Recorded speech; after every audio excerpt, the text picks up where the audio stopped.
Unya kay pauli naman may badi no gikan mi og tagom no sa ospital. Unya pagabot na mo sa Davao badi diri miniagi sa Coastal Road kay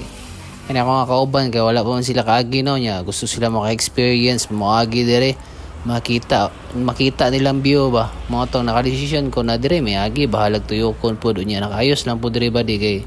walay traffic pa unya moagi mig downtown sentro jud basta yung trapika mo nagdiri na lang jud minangagi badi karon makita pud nila ba kung unsa ning nadiri badi.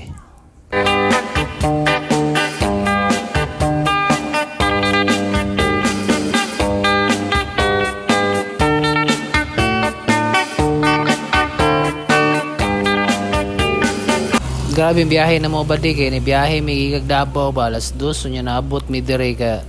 mga alas 5 naman siguro ni kay pag-abot na mo sa diri sa grabe ka traffic ko abot man siguro 2 ka oras sa mong biyahe kay sa man miniagi no ya kani pag-abot diri sa kaning coastal wala na traffic diri na may bawi bali.